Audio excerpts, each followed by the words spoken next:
Hey friends, so I have a private Twitter account that I tweet on, and I was tweeting before I made the video yesterday, and I was just reflecting on how I was feeling, and I wrote that I was feeling, I'm happy and fulfilled that my book is done. That feels good, and when I think about it, I feel good again, which is great, and I think I will continue to feel good about that.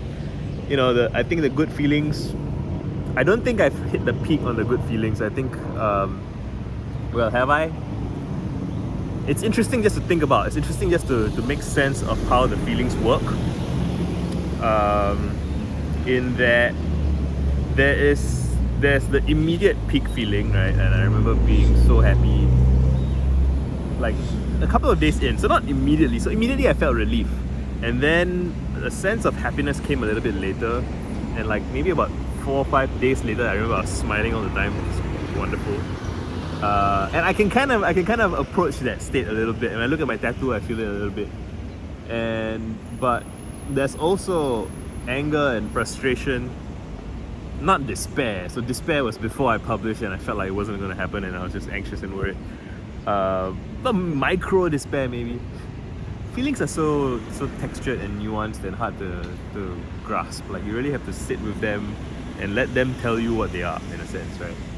And so you don't want to presume too much. You get too excited and be like, oh, I know what you're feeling. You're feeling sad. Like, no, maybe not. And you insist on it too much, it might even sort of try to present you with the feelings that it thinks it wants you, that you think you want to present, and that can be tricky.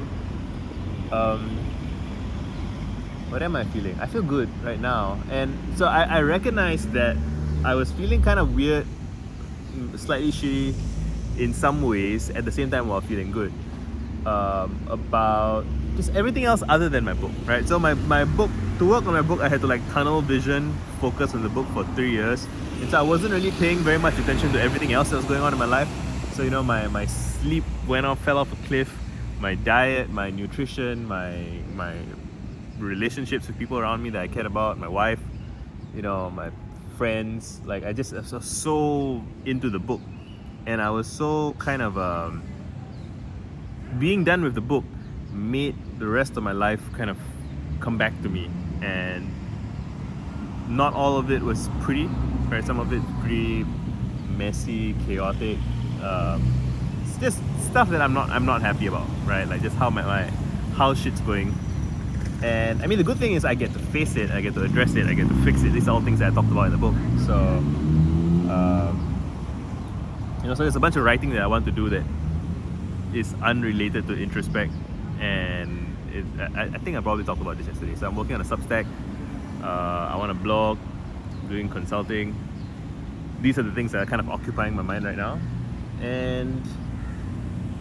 But the thing that I realized was that it felt good to talk about it. Even in a video, even just making a video and talking to an abstract imaginary audience. I mean, it's abstract in the moment that I'm talking into the camera, but I can feel feelings because I know that there are some people who will watch it, and some of my friends, some strangers even, and people who care, people who don't care, whatever, right? It's just I know that people will watch it, and so I can feel pretty good about making the video.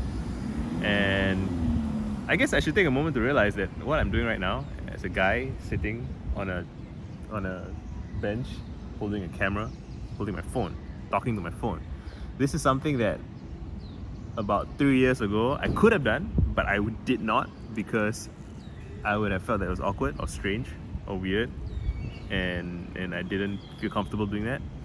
And I'm proud of myself for coming around to doing this, because I think this is a thing that is very valuable, very powerful, and people continue to underestimate it and undervalue it, probably because they are scared, like I was. Like if I was scared, and I'm someone who's very public facing, very I would say thick-skinned. I generally don't really care all that much about what people think about me. I guess there's a bell curve, right? And I'm pretty, I would say I'm pretty, high openness. Am I? I'm not. I don't know. I debate this with myself all the time. But like the fact that it wasn't easy for me means that it's probably even harder for other people, and that something for me to think about.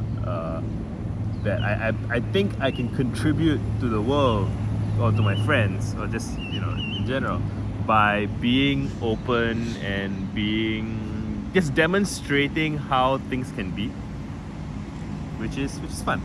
But what I wanted to say was that I felt good after making the video, and I was not feeling so good before making the video. I was beating myself up internally, and I guess I wouldn't be surprised if like a quarter to a third of the value of therapy is just saying your feelings out loud. Putting your feelings to words, and part of it might be that other people are involved, but even if other people are not involved, I think trying to string a narrative, again, it has its pros and cons. Like, you can over narrativize something and you can create an illusion of well-being or an illusion of progress where it's not happening. But those are like secondary problems. So those are like day 2 problems, and the day 1 problem is that you're in some kind of chaotic mess and you don't know what's going on, right? And the way to start figuring out what's going on is to write down or speak out loud what you think is going on, even if you're wrong. To articulate what you think is going on, even if you're wrong. It's okay to be wrong, but you can't get to rightness or correctness if you don't try. And you have to try, and you have to fail, and you have to be okay with failing, and you have to embrace your failure and be like, I thought I felt that, but actually it's that. Like it's those missteps along the way that eventually get you to where you want to be, wherever that is. I hope you guys are well. Done.